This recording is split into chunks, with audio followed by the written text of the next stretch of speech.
First, my condolences to the families, the friends, and the continued residents in the region. It was unspeakable, obviously, and it's not just the blame going to Iraq or Iran. We, the American government, share that blame as well.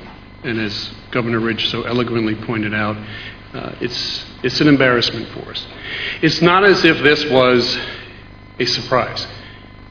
Many members that have appeared on the dais here today have warned that this was going to happen. There have been instances of this in the past. So who are we to point fingers at? I mean, we are equally responsible.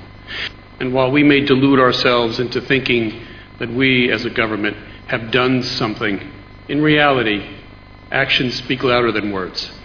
That's not the act of a traditional military force. These were cold-blooded assassins. They had pre-attack intelligence on their targets. They knew exactly who to go after. They were out to take out the leadership. Now, why were they doing this? And I think one clear example is the fact that to the Iranian regime, and Maliki I put in that same group, he is just a puppet. The MEK represents the single largest threat to the continuation of the regime in Tehran.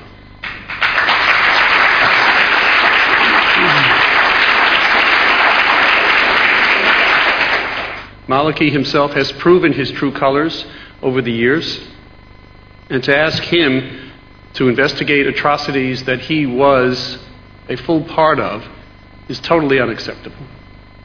And we should not dignify the conduct of an investigation by putting someone in that position who was culpable. Now, the MEK still represents the single largest threat to that continuation of their regime. And the United States and other countries in the world are being manipulated. Now, I've talked at previous conventions about the Iranian Ministry of Intelligence and Security, the MOIS, the Iranian intelligence organization / secret police. They are brutal. They are well trained. And they are merciless. Their sole objective is the perpetuation of a repressive and brutal regime. And as I and others have said many times in the past, you do not treat these type of regimes with kindness.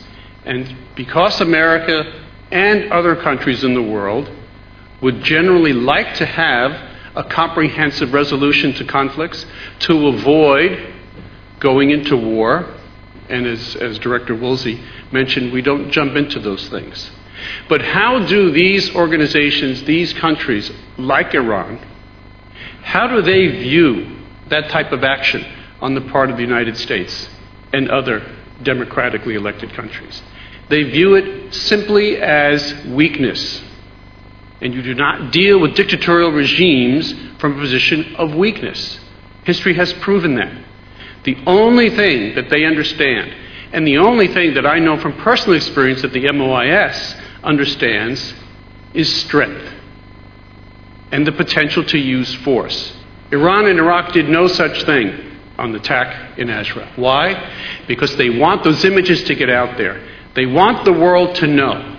And why do they do this?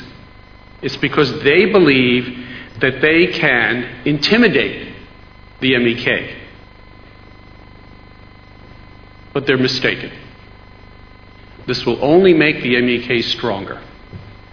This will only further encourage not just the MEK, but the entire Iranian population that it is time to move to a free and democratic Iran, to finally rise up and remove this ineffective and repressive regime. And I think as one of my predecessors said, Maliki's days are numbered, that our commitment remains resolute, and that we will do what is absolutely necessary to see this movement succeed.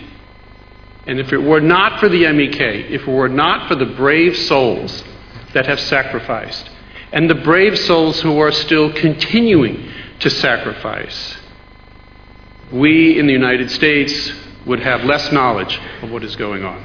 Thank you.